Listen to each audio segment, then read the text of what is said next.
Welcome to CATtheMinion YouTube channel. My name is Teresa, but you can call me Cat. This is going to be a May reading for Taurus. So happy birthday to the 2/3 of Taurus that has their birthday in May.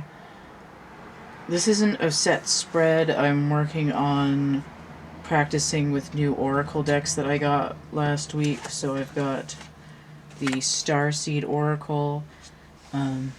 And I was compelled to combine it with the Work Your Light Oracle. So I have this big double deck now. There we go. There we go. And I also got the Wild Unknown Archetypes. So that's right here. And because they're new, I'm probably going to be skimming the book and reading a little bit out of there. To get the overview for what the reading is mostly about, I've got my bucket of charms here. Oops, there we go. Okay. And because these are all heavily on the oracle side with it makes the reading skew more towards emotions or cosmic stuff, feelings, what's going on in the chakras or the subconscious. To help balance out a little bit, I'm using some tarot to round out the reading. So I'm using the Dreams of Gaia tarot. I went to use this, I think, for Scorpio, and I couldn't clear the deck, so I switched decks, but I couldn't switch decks for this reading, so I had to try about 4 or 5 more times to get the deck to clear. And then the Oracle deck wouldn't clear, so I had to try that a couple times. So Taurus has some kind of stuck-in energy or some kind of energy backlog, some kind of blockage. Well, on the other hand, Taurus tried to cut Aries in line for the reading, because I do them in order.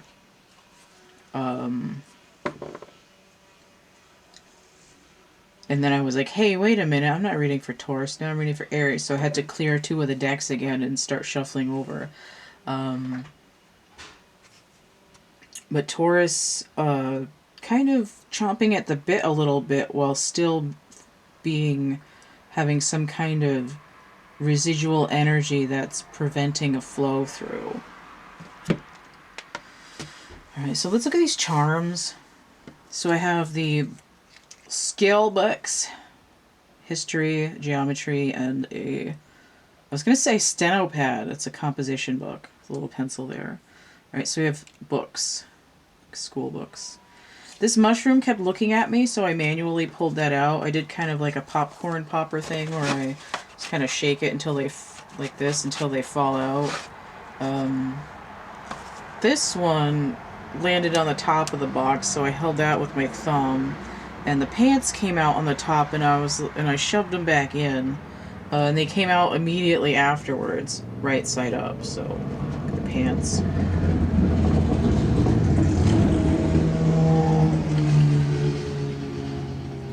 The motorcycle's going by. So I have the books, learning books. I have the pants. I have the fancy duck. I have the shroom. Mushroom. I have the masculine energy. It's one of those, like, who wears the pants in this relationship? But in general, just the masculine energy. May or may not have anything to do with the pants. I have the 8-ball. This came out heavily in one of the other readings. That was the pants. I have the eyeball, which has come out before already. It's warped because I got it wet a couple weeks ago.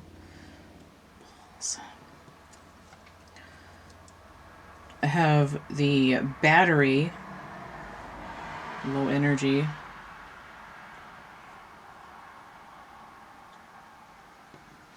Inverted charms. I have the seed of life here. This is like right before the flower of life. It's the beginning of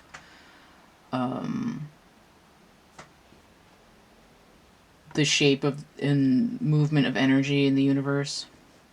Oh, I'm going to put this with the geometry book, but I'm not going to remember that this was inverted. I'll put it down here. Like a little arrow. Piece of paper. So I know that it's inverted. There we go.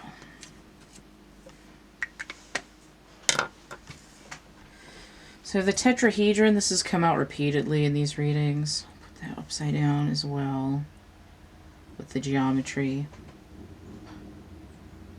Oh, I'm getting the Tightrope Wunda mix. I'm just a different planet, so excuse my astrology.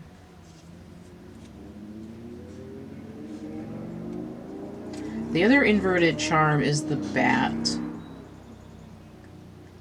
So we're dealing with darkness, we're dealing with sonar,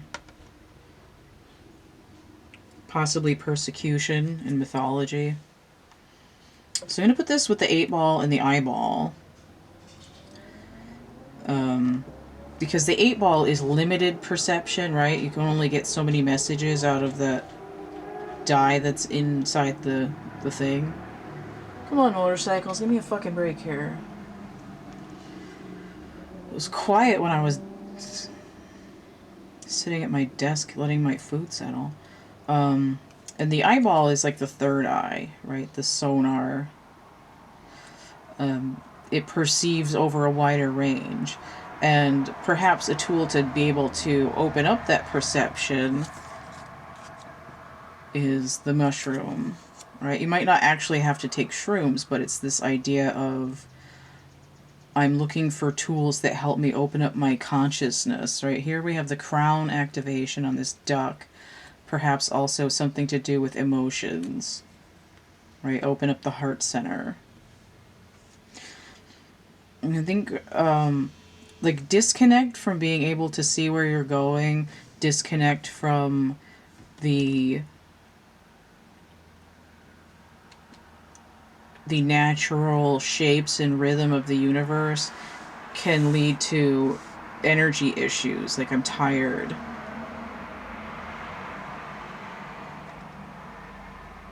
I got some other vision about geometry, but I lost it. I got distracted by trying to talk. What was it? If it's important, it'll come back. It's interrupted so many times by all the noises. Okay.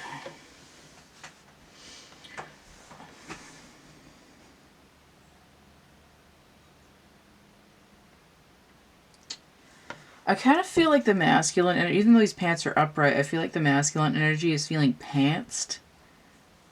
Like I keep trying to do stuff and, you know, some kind of, again, it's this blockage, right? I can't get the deck to clear. I try to go out and do something and all of a sudden I just get pantsed. Oh, I know what it was. There's a history of, okay, so we're dealing with the patriarchy here. History in the patriarchy of coming out of alignment with geometry, with the natural flow of the universe, right? I'm not going to learn how to be energy efficient. I am going to do it the way I want to do it, in a certain way, and anyone else who gets in my face, I will stab them in the face. But it's leading to a burnout for the masculine energy. And again, it comes back to this idea of who wears the pants. I think the patriarchy started with the age of Taurus. I could be mistaken. It might have really started in like Gemini, but then went like whole hog in Taurus. If you go back to my my playlist that's archaeological age ratings, watch Taurus, because that's going to explain more about what's going on with the patriarchy. But this is like the masculine energy deciding to like wear the pants in the entire world. Lost sight of vision. Medicinal, shamanistic substances turn only into entertainment, right? 8 Ball's entertainment. I want a new duck. I want a new drug.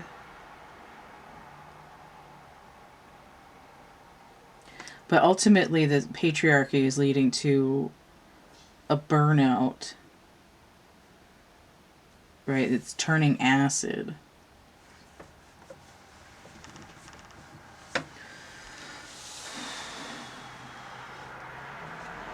And there's usually a personal layer to this fractal energy, right?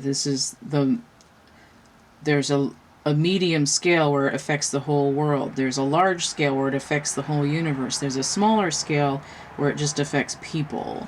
And there's an even smaller, like a community, and then like what's going on in your individual life. But there's a lack of direction, there's obscurity, there's a navigational issue, and there's a lack of perception and alignment. There we go, alignment, out of geometry. Also that Tightrope Wondamix talks about Mandelbrot as well. So we do have a fractal thing going on. Alright, so let's look at these oracle cards. Trust the niggle. What is the niggling feeling trying to tell you, right? Ignore intuition and it's going to start gnawing at you. Right? It's like it's like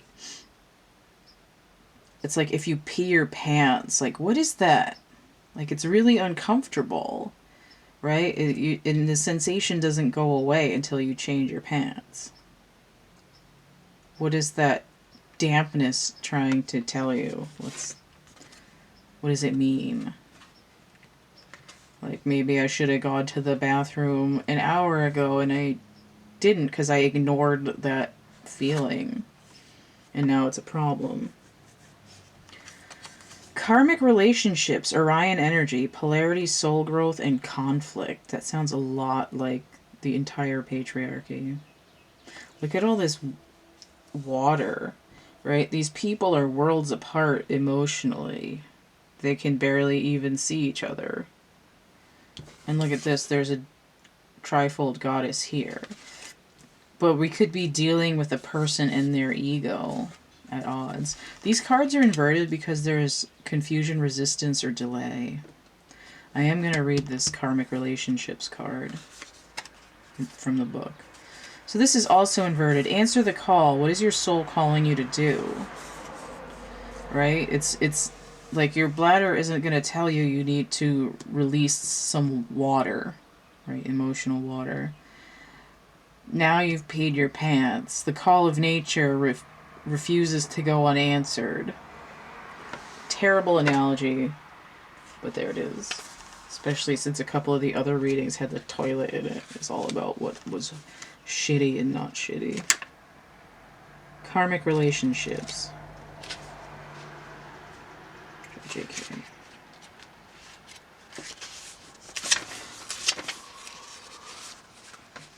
Okay. The constellation Orion is thought by many to have been a place of great polarity and eventual unity. Right? Polarity, masculine and feminine, light and dark, hot and cold, up and down, wet and dry. That's polarity. Negative, positive. But then eventually unity, which is what we don't have right now. Some believe that many starseeds who were part of this cosmic history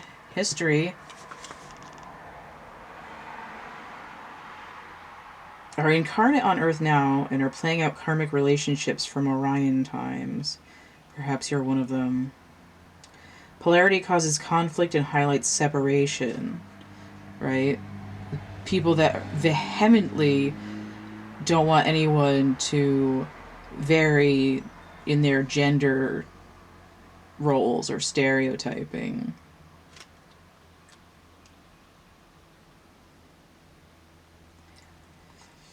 The conflict can also result in unity and growth. Too many misunderstandings are caused when we don't open our heart and mind and we see things from a different point of view.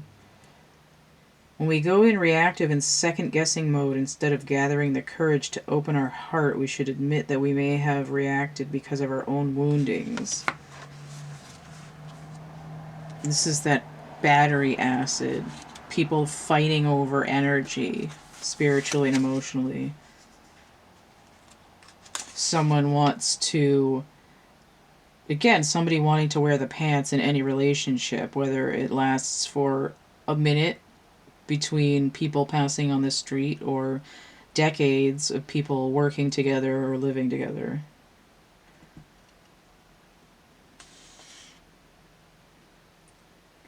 We're all innocent children looking to be seen, understood, and cherished. It's much harder to grow closer through conflict than it is to grow further apart.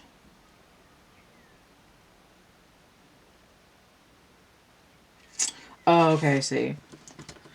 So it's more difficult to be in conflict and have growth than it is to just separate in conflict. Right here, it's like, well, this is my world, this is your world. No girls allowed. You can't sit with us. Okay, apparently I'm going to leave that one upright. Oh, I didn't finish reading it. Where was that?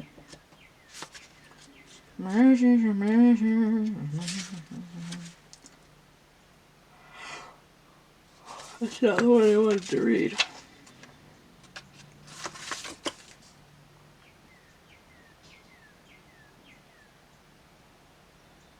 How can you soften your heart and drop your defenses enough to see things from a different point of view? Okay, so this is an inquiry that it has here. Which relationships do you find the most challenging? How can you see things from a different perspective? How are you being called to allow growth through conflict? This is a little bit of an extension off of Aries reading, which might be why Taurus tried to cut in. But the vibration is a lot different. This is more about like this is more of an overarching patriarchal system, and Aries reading was more about like how it affects you personally and your ability to connect to your soul group. This is like the worlds are separate. Let's look at these archetypes.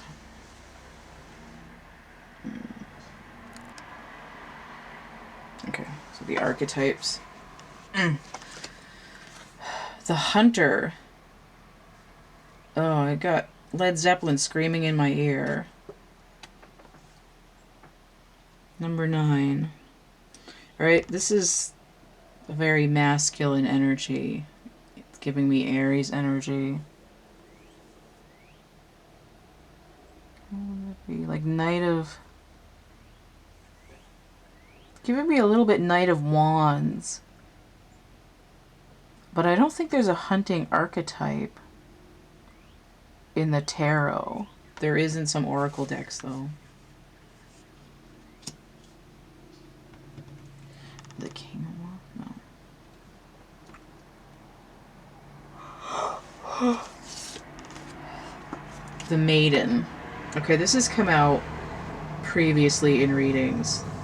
This is giving me Snow White vibes again, like one of the other readings did. But what often happens in fairy tales, there's a hunter and ends up rescuing the princess and then ends up being heir to the throne, right? Oh, you saved the princess, now you get to marry her. So we have Kairos here.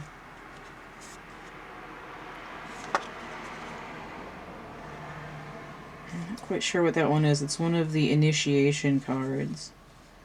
So I'll have to see what it means. It's even though it's blue, I was gonna say heart center, but it's actually giving me sacral energy.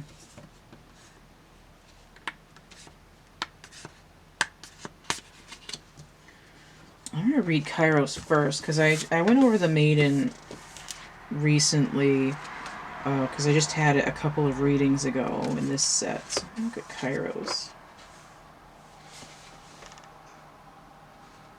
76. That makes 13 all told.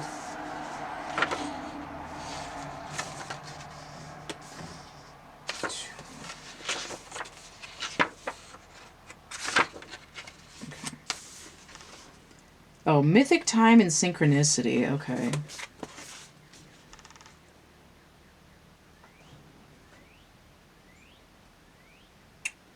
The word evil comes from the root unripe. Consider that everything has a time of ripeness, when it becomes a nourishing fruit, sweet to the lips. Compare the Greek word chronos and kairos. Relating, says this will guide you to an understanding of logos and mythos.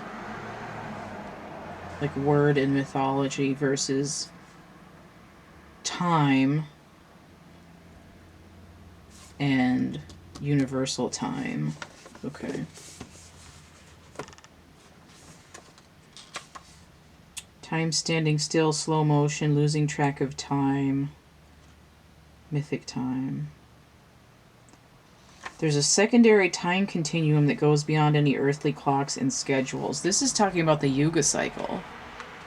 Right? The patriarchy is part of a Yuga cycle.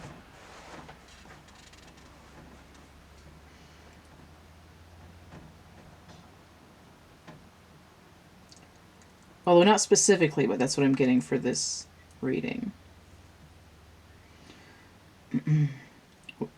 Within the non-linear realm, we access divine timing. A single moment ripens with auspiciousness. That's a synchronicity, basically. And our actions change the trajectory of our whole life. Time becomes a living thing that watches over us and tells us precisely when to speak or act. Patience and precision. Right, so it's talking about an inner knowing. Right, trust the niggle. What are you being called to do? Well, I don't know, but my alarm clock just went off. And there's something I gotta do. I just heard there's someone I gotta do. Alright, work. 9. Calling me.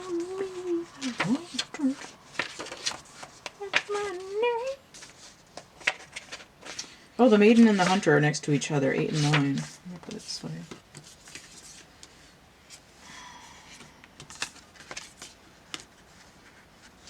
Okay. The seeker, the pursuer, and the predator.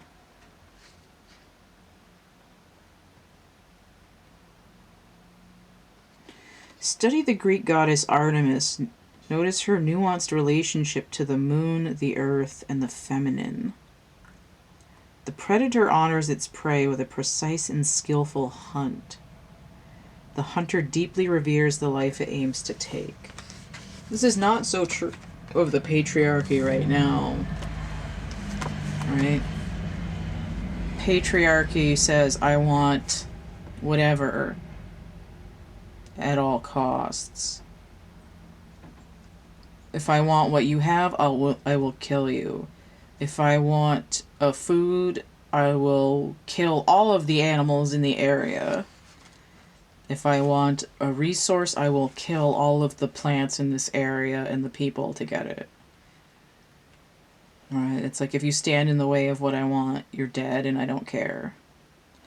That's the distorted masculine energy that flavors the patriarchy. But it actually stems out of a fear that can be rooted into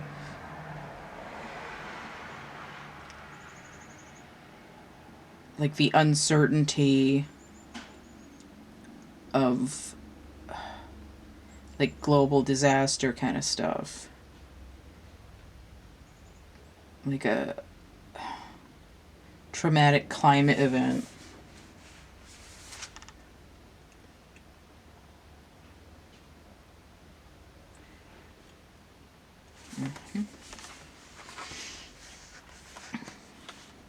The hunter hunts. They're on a precise mission with an aim. To return home empty-handed would be to fail, which is not an option in the hunter's eye. Journey far and wide seeking the prize that calls to its heart or stomach. Bravery, strength, blah, blah, blah. Greek heroes. Adventure. Skillful, quick, decisive, results-oriented. Usually a weapon of choice. So, with this hunter card, it's like, what are you hunting? Why are you hunting it? What is the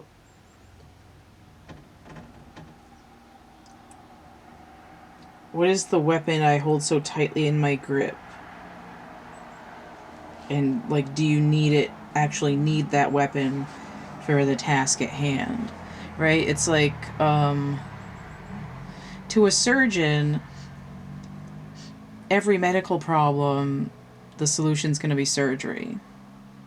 Right?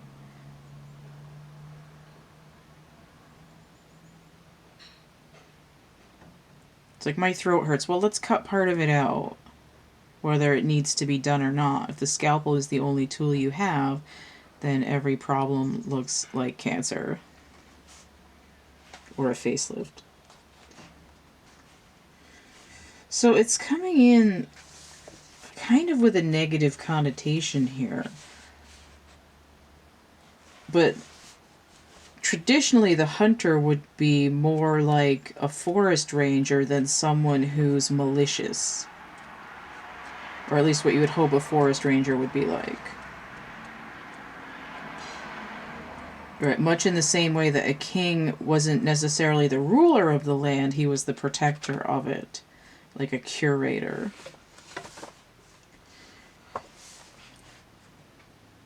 Right, and like I'm in tune with the ecosystem, and I know that when I kill something, I'm removing great value. I'm taking great value. There's reverence for the resources that I'm using up. So the maiden here is a feminine energy, right? It's the princess. It's the young female. And I was saying in the last reading that this came up in, that there's an infantilism going on of feminine energy within the patriarchy, right? You can't, it used to be you can't vote. It used to be you can't own property. You can't have a bank account. You're not allowed to have a job. You're not a real person. Quiet, the adults are talking. If you're bad, if you disobey me, I'm going to spank you, that kind of stuff. Like, do what you're told and, grin and bear it.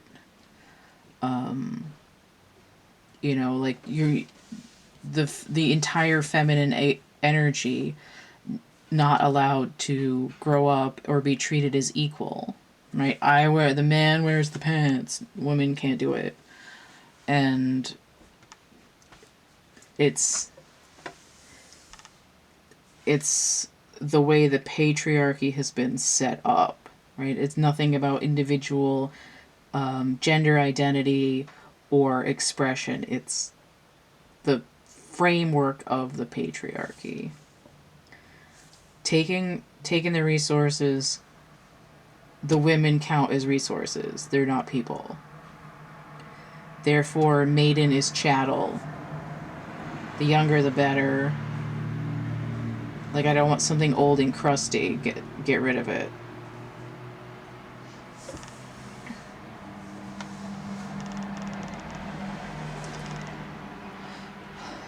Now, if we look at a hedonistic aspect of Taurus, this consumption mode is a distorted aspect of the hedonism that comes with Taurus. Right? You can enjoy life. You're allowed to experience three-dimensional reality, right? It's like, well, if you're poor, you're not allowed to have shoes or teeth or nourishing food, right? You can't wear clothes even that are hand-me-downs because they have a fancy label on them. You know, you can't have a phone that was given to you through a program because it looks fancy. That's a denial aspect of hedonism, right? It's like, maybe don't spend your entire paycheck on stuff that doesn't help you survive, but go blow $20 on something that makes you happy for 5 minutes because you're inhabiting the material world, and it makes you feel good to have, you know, a DVD, like a bucket of chicken and a pop figurine, you know, just to, I mean, that's probably cost more than $20, but just in terms of, you know, distribution of material goods and survival materials. But the distortion comes when it's like, I'll have what you're having. I don't want an equivalent same thing. I'm literally taking what you're holding right now. I'll have what you're having, right? What's mine is mine, and what's yours is mine. That's the distortion. And then the polarity distortion is, oh, I'm not allowed to have anything. Ooh. Right? But the grounded is, you know, it's a little bit work hard, play hard, but there's even balance in that, right? It's like, enjoy yourself to relax and be appreciative of what's around you, right? Don't just have stuff to have stuff until it becomes an addiction. Because that's when it gets out of hand, right? That's why millionaires are addicted to money, and then they want billions, and then they get mad when they don't get it, and then they're like, well, fuck everybody else. Right? There's different colors of the rainbow of distortion that come out of that energy. Right? And Taurus is ruled by Venus, which is the Empress, which is where the maiden is not being allowed to go. Right? You never get to be in control of the abundance. It's like, you'll get what I let you have. Play with this tiara and all the pink stuff. But the Empress comes in with abundance. Right? Creating in tune with the earth. You know, it's like, I create bounty, and then we'll prune some of it back, and then we'll create more and prune some of it back. It's a back and forth, life and death. And again, it's not to say that masculine energy is bad. It's the patriarchy was a system that's part of a greater cycle of things that needed to be expressed. And it kind of went off the rails a little bit. And it's not to say that a matriarchy can't be distorted either, because I've heard some stories of ancient societies where the matriarchy was distorted as well. Look at the tarot. Queen of Air, the Queen of Swords. This is a lower vibration of justice and the High Priestess, right? The maiden doesn't necessarily have to be the Empress, but the other option, Maiden Mother Crone, right? The High Priestess is the crone. This Queen of Swords is a lower vibration of that, and she's a little bit lower vibration than the Empress as well. But the aspect is, I am coming in with the truth, I'm demanding justice.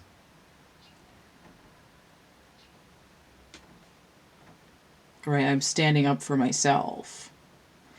I have figured out what's going on here, and I'm going to continue to follow my intuition and reconnect with this cosmic flow until I'm able to like bridge up. Right, this is the maiden being given or taking agency. Right, she doesn't have to fully bloom into the Empress. right? She's graduating from high school right here. Right? She doesn't have her doctorate yet.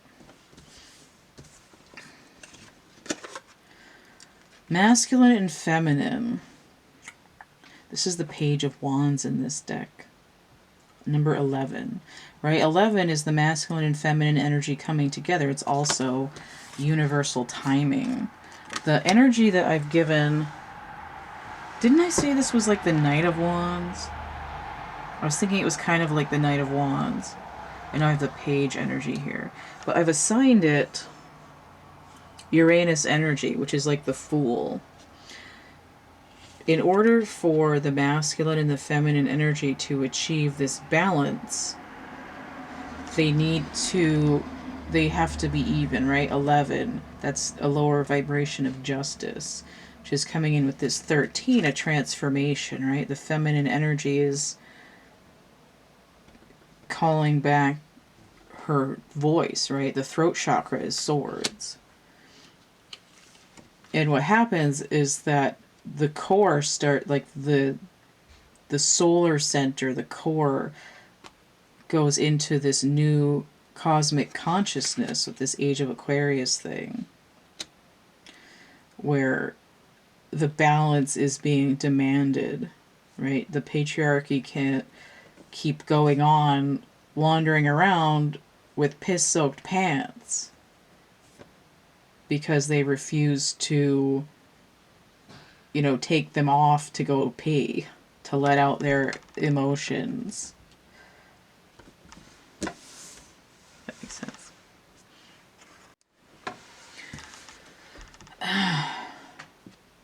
Ten of Pentacles. This comes out looking like the Nine of Pentacles, but we have the Maiden here. It looks like she's going hunting, right? She's got an animal mask on. She got a baby dragon there that she's training.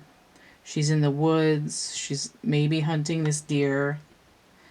But she's not doing it in a malicious way. She's becoming one with the forest, right? She is that forest ranger.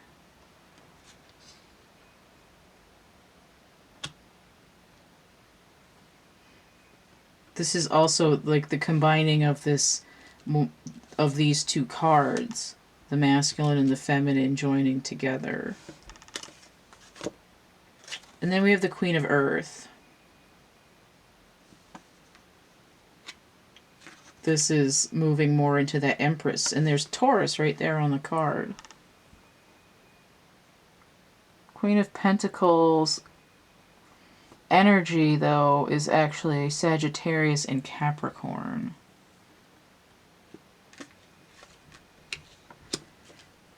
This is Virgo energy. Mercury and Virgo. This is the healing of the inner child that's been hunted and persecuted. This is the unity of the inner child, allowed to be both masculine and feminine without saying you have to be in this tight gender role. I need a fifth card. There's one missing.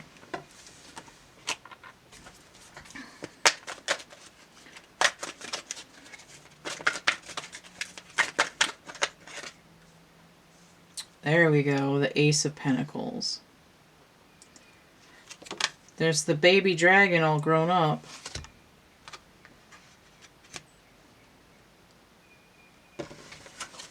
It's giving me a more masculine cast, like a low vibration of the Magician, which I believe is mercurial energy. Yes. What happens is these energetic shifts are manifesting change in the material world very quickly. Right? We're growing a new paradigm, but it's going to be protected with maximum effort.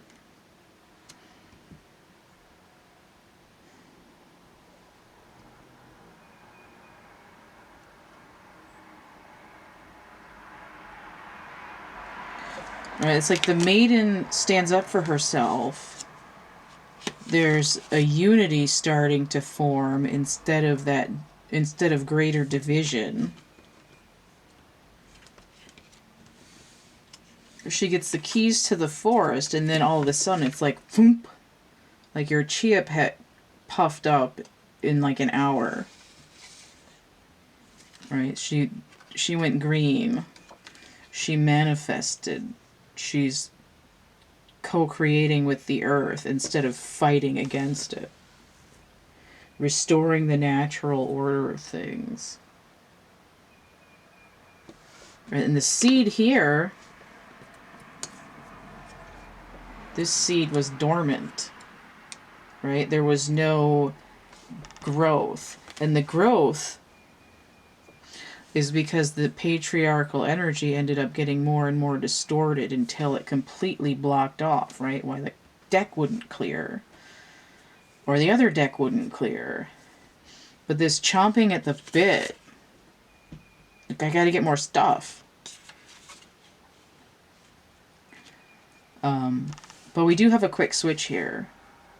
Maybe not in turn, it might not, it's hard to say how fast it's going to be from the viewpoint of the 3D.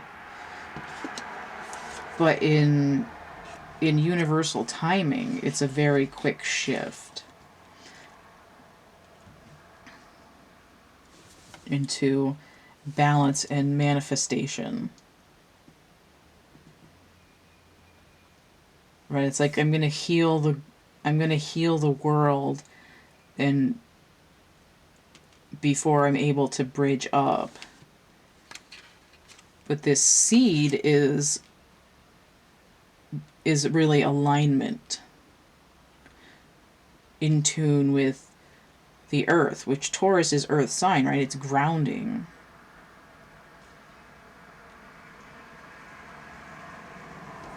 When you think of dragon, a dragon would typically be hoarding gold in a cave. But here the cave isn't full of gold, it's full of these dormant seeds. And that's metaphorical, right? It's each seed is like an energy imprint that wants to flow outwards. And if you stifle the energy and say you're only allowed to be a little gnarled up fucking tree because I'm going to be a bigger tree, the energy can sort of choke the whole plant, because not every attempt at a bonsai is going to be a good bonsai.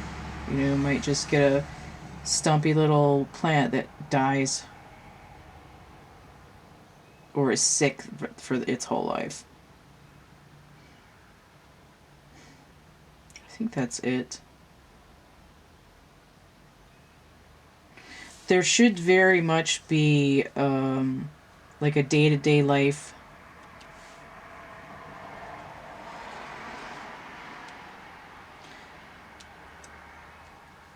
like event or thing that's going on for people that matches the patriarchy on a smaller scale for Taurus.